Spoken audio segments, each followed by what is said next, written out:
యవ్వనుడా సంతోషపడుము, యవ్వన కాలమునా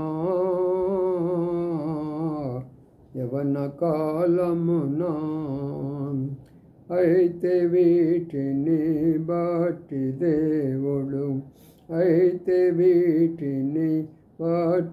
దేవుడు తీర్పులోకి తెచ్చునని జ్ఞాపక ఉంచుకో.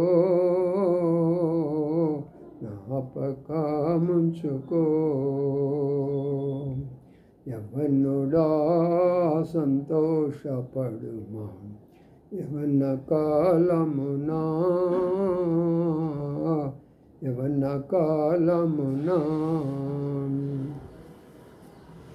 ఈ యొక్క వర్తమానం వింటున్న ప్రియులందరూ కూడా ప్రభువైన యేసుక్రీస్తు నామం పేరిట మీకు శుభాలు తెలియజేస్తూ ఉంటున్నాం. ప్రత్యేకంగా దినాల్లో మన యవనస్తులైనటువంటి బిడ్డలు వాళ్ళకి స్కూల్స్కు కాలేజెస్ సెలవు కదా, ఇంటి దగ్గరే ఉంటారు కదా. అక్కడ ఈ సమయంలో మనం వాళ్ళని దేవుని యొక్క వాక్యము మన గృహంలో వాళ్ళకి వినిపించడం ద్వారా వారు కూడా మార్పు చెంది మంచి మార్గంలో ఉంటారు. ఆ ఉద్దేశంతో మరి సెలవు దినాల్లో మీకు ప్రత్యేకంగా యవనస్తులకు మరి సాధ్యమైనంత వరకు ఉదయకాలము లేకపోతే సాయంకాలము మీకు షార్ట్ మెసేజ్లు మరి దేవుని యొక్క వాక్యం ద్వారా ఇవ్వబడిపోతుంటుండగా శ్రద్ధగా ఆలకించండి. ఆ తర్వాత దాని ద్వారా మీరు పొందే గొప్ప మేలులు ఎంతో గొప్పవి. అలాగే తల్లిదండ్రులు కూడా శ్రద్ధ చేయకుండా మీ బిడ్డలకు తప్పనిసరిగా వినిపించండి. అప్పుడు మీ కుటుంబానికి ఆ బిడ్డలకు అందరికి కూడా క్షేమంగా ఉంటుంది. సరే, ప్రార్థన చేసుకొని ప్రారంభించుకుందాం. ప్రేమల మాపడో తండ్రి, నమ్మకాన్ని మా దేవానికి స్తోత్రాలు చెల్లించుకుంటున్నాం.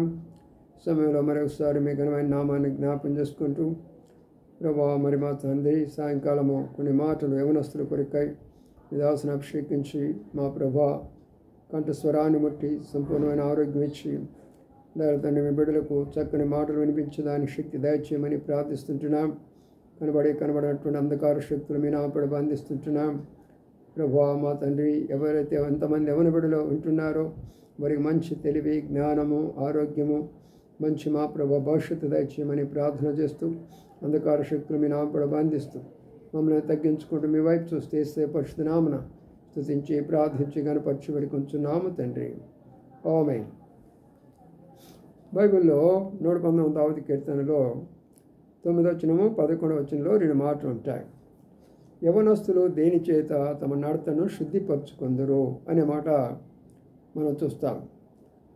అక్కడ 9వ వచనంలో దేని చేత నీ వాక్యమును బట్టి దాన్ని జాగ్రత్తగా చూసుకొనుట చేతనే కదా. కాబట్టి దేవుని యొక్క వాక్యాన్ని మనం జాగ్రత్తగా చదవాలి.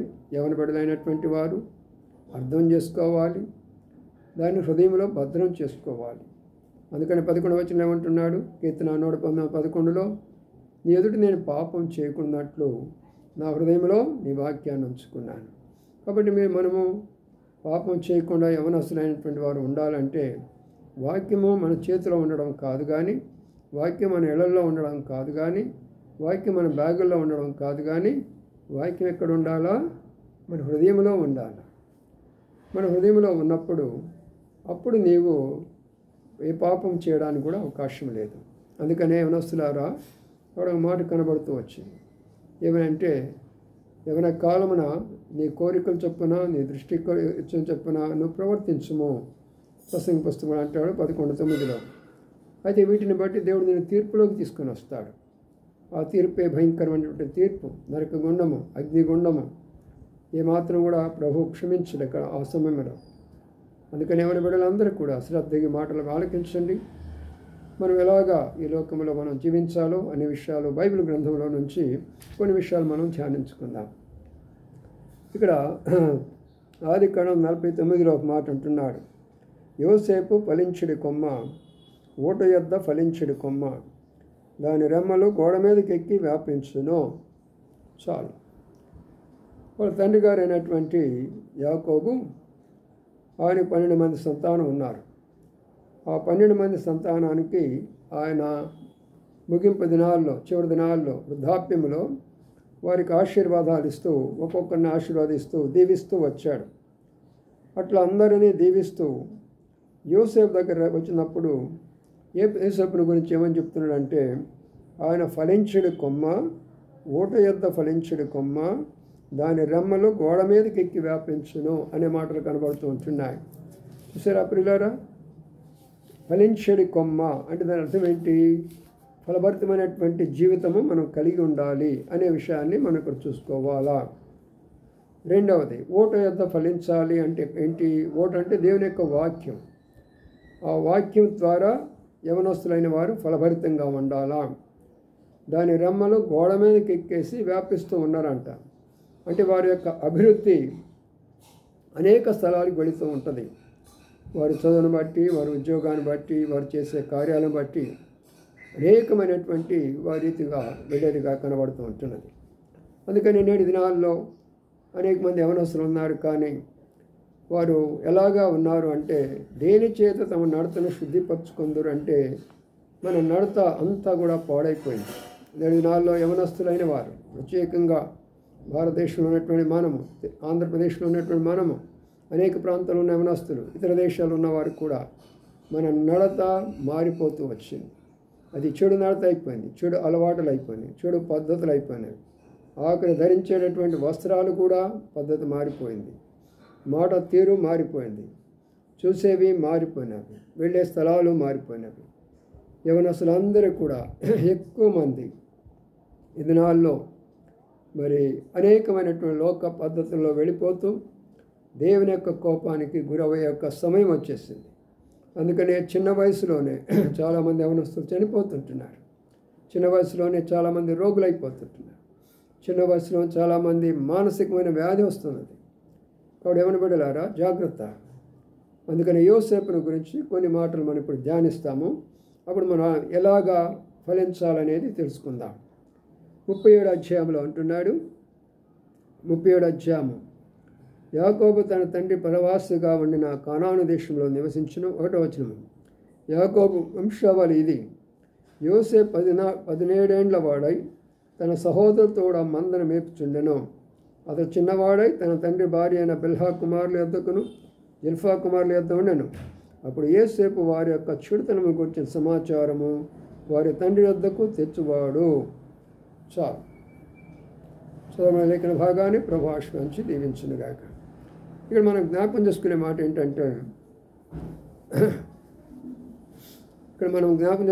ఏంటంటే, యోసేపును గురించిన కొన్ని మాటలు ఉంటున్నాయి. తన తండ్రి అనగా యాకోబు యొక్క 12 మంది సంతానంలో యాకోబు చివరివాడు, లాస్ట్కి వస్తాడు. అప్పుడు ఆ సమయంలో మరి ఆయనకు 17 ఏండ్ల వాడై యవన కాలం. ఎన్ని సంవత్సరాలు చూడండి అక్కడ, 17 ఏండ్ల వాడై అంటే 17 years. This young man he had only 17 years age, 17 ఏండ్ల వయస్సు. అయితే ఏం చేస్తున్నాడు మనం గమనిస్తే, తండ్రి మందను మేపుచున్నాడు, సహోదరులతో కూడా కలిసి తండ్రి మందను మేపుచూ ఉంటున్నాడు.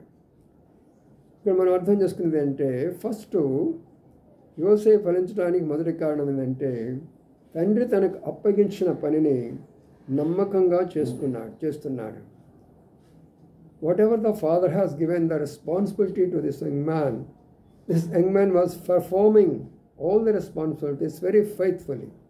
చాలా నమ్మకంగా ఈ యవనస్తుడు ఏం చేస్తున్నాడంటే, ఆ మందను మేపుతూ ఉంటున్నాడు, సహోదరులతో కూడా కలిసి. యవన బిడ్డలారా, మీరు ఫలించాలని కోరుతున్నారు. ఫలించడం అంటే మంచి మార్కులు రావాలని కోరుకుంటున్నారు, మంచి ర్యాంకులు రావాలని కోరుకుంటున్నారు, తర్వాత మంచి ఉద్యోగాలు రావాలని కోరుకుంటున్నారు, మంచి భవిష్యత్తు కూడా కావాలని కోరుకుంటున్నారు. అయితే ఒక విషయాన్ని జ్ఞాపకం పెట్టుకో. ఇక్కడ ఏమున్నది అంటే, మొట్టమొదటి విషయము, తన తండ్రి అప్పగించిన పనిని నమ్మకంగా చేసేటటువంటి యవనస్తుడు. వాజ్ సో ఫెయిత్ఫుల్, చాలా నమ్మకంగా పనిచేస్తున్నాడు. అది మంద. ఏ మంద అది? గొర్రెల మంద.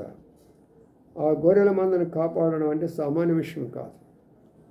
17 ఏండ్ల వయసులో అంత బాధ్యత తీసుకొని సహోదరులతో కూడా కలిసి మందను మేపుతూ ఉన్నాడు.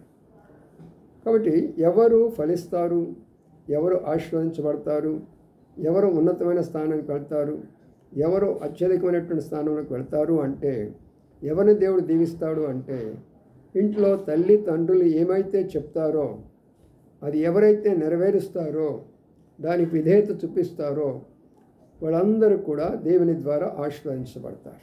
The young people, those are obedient to their parents, whatever the responsibility was given to them, and if they perform those things in so faithfully, they will be blessed by God.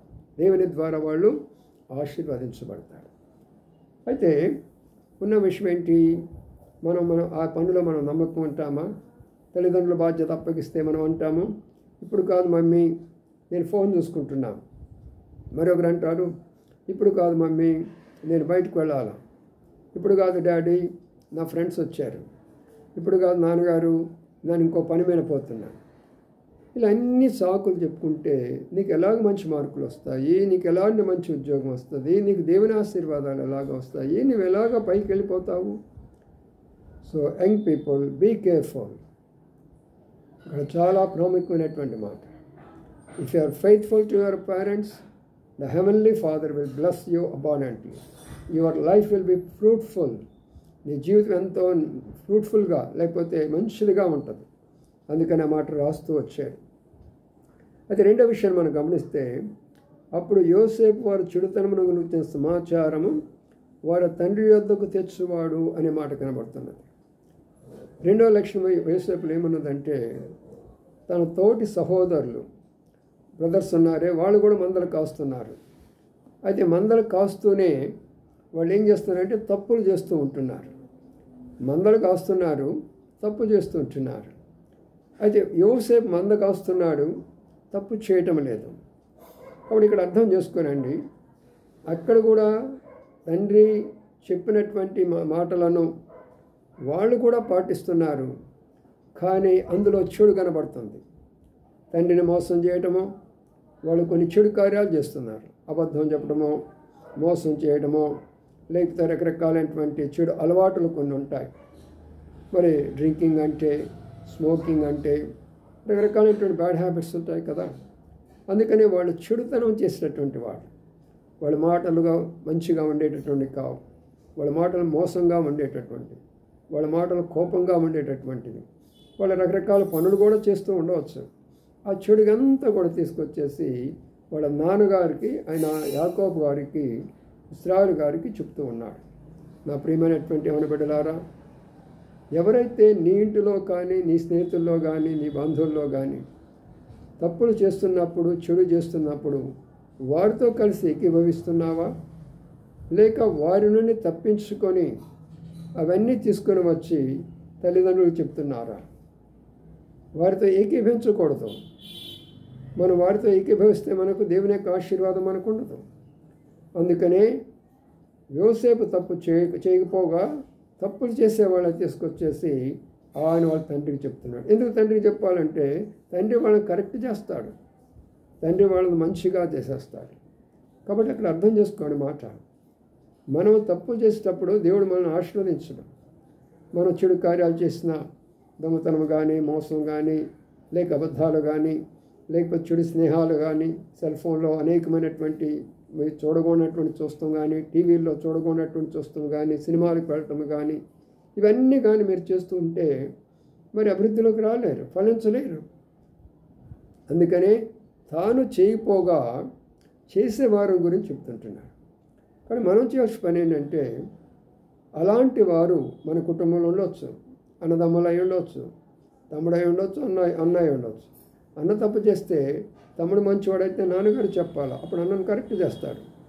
లేక తమ్ముడు తప్పు చేస్తున్నప్పుడు అన్న అలాగే చెప్పినప్పుడు అమ్మ నాన్నకు చెప్పాలి, వాళ్ళు కరెక్ట్ చేస్తారు. అలాగే చెల్లి తప్పు చేసినప్పుడు అక్క మరి డైరెక్ట్గా చెప్పకుండా తల్లిదండ్రులు చెప్తే వాళ్ళు కరెక్ట్ చేస్తారు. అలా అక్క తప్పు చేసినప్పుడు చెల్లి వెళ్ళి అమ్మగారు చెప్తే వాళ్ళంతా కరెక్ట్ చేస్తారు. అలాగ చేయడం ద్వారా వాళ్ళకి మేలు, మీకు మేలు ఉంటుంది. దేవుడు ఆ బిడ్డలను ఆశీర్వదించేవాడిగా ఉంటాడు. రెండోది చూసారా? అందుకనే ఈ రెండవది యొక్క శ్రేష్టమైనటువంటి యొక్క ఏంటంటే, ఆయన చెడంతా కూడా తీసుకొచ్చి దాన్ని చెప్పాడు. మనము మన తండ్రులు చెప్తూనే ఎవరెవరిలో చెడుగున్నాయో, చెడు అలవాట్లు ఉన్నాయో, చెడు పద్ధతులు ఉన్నాయో, చెడు ఆలోచనలు ఉన్నాయో, చెడు కార్యాలు ఉన్నాయో, చెడు స్నేహాలు ఉన్నాయో దేవునికి కూడా చెప్పాలి. అనగా ప్రార్థన ద్వారా మన యొక్క స్నేహితుల గురించి కానీ, మన అన్నదమ్ముల గురించి కానీ, మార్పు చెందినటువంటి మన అక్క చెల్లెళ్ళ గురించి కానీ, మార్పు చెందినటువంటి యవన బిడ్డలు మన కుటుంబంలో ఉన్నారే వారి కొరకై తండ్రి దగ్గర, పరమదాల తండ్రి దగ్గర మనం చెప్పాలా. అర్థమైంది కదా ఇప్పుడు. కాబట్టి ఈ మొట్టమొదటి రెండు శ్రేష్టమైన లక్షణాలను బట్టి యాకోబు ఫలించడి కొమ్మ, ఆ తర్వాత ఊట దగ్గర ఫలించడి కొమ్మ, దాని రెమ్మలు గోడలెక్కేసేసి విస్తరింపుతూ వచ్చేసినాయి. అనగా యవన బిడ్డలారా, మీరు మీ జీవితంలో ఫలభరితంగా ఉండాలంటే, మంచి మార్కులను కలిగి ఉండాలంటే, మంచి స్థాయిలోకి ఎదగాలి అంటే, మీ భవిష్యత్తు అంతా బాగా ఉండాలంటే ఈ యొక్క యోసేపు యొక్క జీవితంలో ఉన్నటువంటి లక్షణాల కొరకై ప్రార్థించుకోనండి. ఇప్పుడు విన్నటువంటి యొక్క మాటలను మీరు అనుసరించండి. అప్పుడు మీరు కూడా ఫలభరితులుగా ఉంటారు. ప్రభు మనకు సహాయం చేసే కొలది ఆయన జీవిత విధానాన్ని గురించి రేపటి దినాన మళ్ళీ రెండో విషయాన్ని మనము ధ్యానించుకుందాం. Tomorrow we are going to meditate the second part of his life of Joseph, how we should be fruitful in this world. Let us pray. ప్రార్థన చేసుకుందాం. ప్రేంగళ మాపలో తండ్రి, నమ్మకమైన మా దేవానికి కొందరు స్తోత్రాలు చెల్లించుకుంటున్నాం. ఈ యొక్క సాయంకాల సమయంలో యవనస్తుల కొరకై ఎంతో భారం నాకు అనుగ్రహించినారు. ప్రభా మా తండ్రి, మా దేవా, ఈ యొక్క శ్రేష్టమైన మాటలు వారికి అందికిస్తుంటుండగా తండ్రి మీరే కనికరించి దయ చూపించండి. ఈ మాటలున్న ప్రతి యవన బిడ్డను దీవించి ఆశ్రయించండి. యోసేపు ఫలభరితమైన జీవితంలో కూడా తీసుకొని రండి. అంత మాత్రమే కాదు ప్రభా, యోసేపు ఎలాగైతే మందనుకు మా ప్రభా కాస్తూ తల్లిదండ్రులకు విధేయత చూపించాడు, అంత మాత్రమే కాదు ప్రభా, వారి చెడుగును తీసుకొచ్చి తండ్రికి చెప్పినాడు. అందువల్ల తను అత్యధికంగా ఆశీర్వదించబడడానికి కారణమైపోయింది. అలాగే యవన బిడ్డలందరూ మీరు సిద్ధపరచమని ప్రార్థన చేస్తూ, సంఘంలో ఉన్న యవన బిడ్డలు, ఈ వాక్యం వింటున్నటువంటి తల్లిదండ్రులు, యవన బిడ్డలందరూ కూడా దీవించి ఆశీర్వదించమని వేడుకుంటూ యేసయ్య పరిశుద్ధ నామమున స్తుతించి ప్రార్థించి కనపరిచి వేడుకొంచున్నాము తండ్రి. ఆమేన్. కాబట్టి చెప్పిన విధానంగా తల్లిదండ్రులు మీరు వినండి, యవన బిడ్డలకి వినిపించండి. సెలవు దినాలు వ్యర్థం చేసుకోవద్దు. ప్రతిరోజు కూడా ఇట్లనే చాలా షార్ట్, ఒక 15 నిమిషాలు 20 నిమిషాల లోపల మీకు అందిస్తూ వస్తాము. కొంచెం ఓపికతోటి వినడం ద్వారా మీరెంతో ఫలభరితంగా ఉంటారు. దేవునికి ఇష్టమైన బిడ్డలు ఉంటాడు. దేవుడు మిమ్మల్ని ఆశీర్వదిస్తాడు.